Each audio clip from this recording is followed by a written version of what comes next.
A high school student in Texas decided to protest government policies by not standing for the Pledge of Allegiance. Mason Michalec said, quote, "I'm really tired of our government taking advantage of us." Well, after he said that, of course, the principal was angry. The principal was not a fan of his move. So she said, quote, "This is my classroom. This is the principal's request. You're going to stand." So she ended up sending letters to his house, suspending him for 2 days because he wouldn't stand for the pledge. And every day that he didn't stand, he would get another 2 days suspension. So what was his response?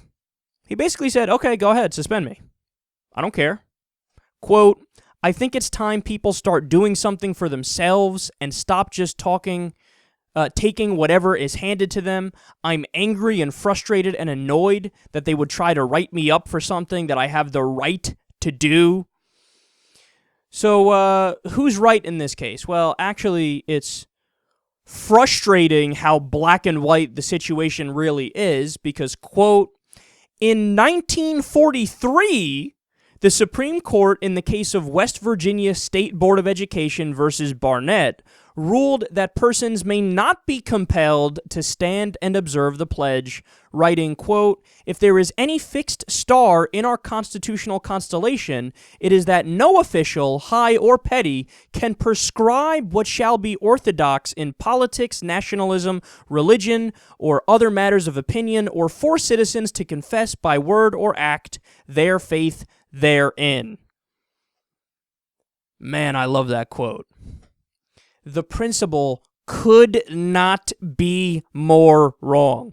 See, what's going on here is it's obvious that the principal just wants total authority and conformity and order and obedience and groupthink, and she also had a quote that was like, "He refuses to stand for the Texas pledge, the Pledge of Allegiance to the United States, and our moment of silence." And she just went through a list of shit that they make these kids do without ever even reflecting on, do they even know what it is? Do they even, care about the details of what they're standing for and, what they're doing this sheepish act for?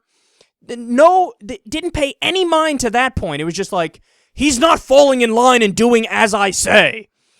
Yeah, but we live in the United States of America. Here, I want to make a comparison here so you understand what I think is the proper context and the proper lens to view this through.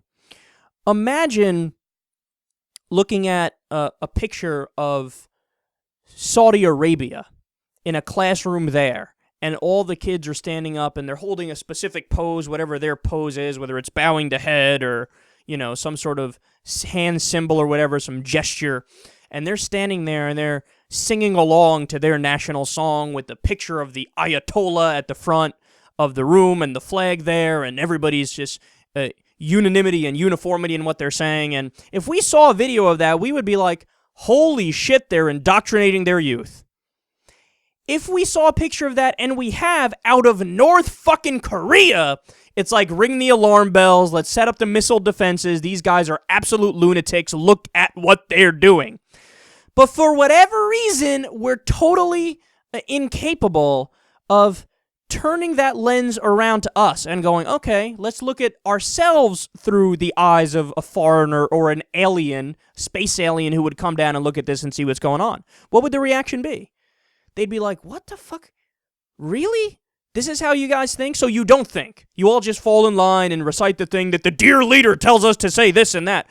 Look, the year is 2014, man. If we actually want to stand up for American constitutional principles, we should absolutely get rid of the pledge and get rid of all these things that are just mindless conformity ways of getting things started, or like prayer or the Pledge of Allegiance. This is all mindless nationalism and blind patriotism and silliness.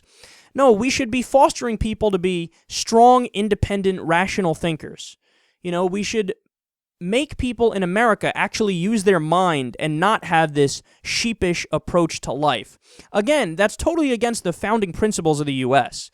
To have this conformity and have the pledge or have school prayer, have any of that stuff, that's more in line with a tyranny. That's more in line with a fascist state. That's more in line with places that aren't free. If we actually want to embrace constitutional principles and freedom, we should get rid of that. This kid is totally right, and I actually think in many ways it's kind of a heroic move.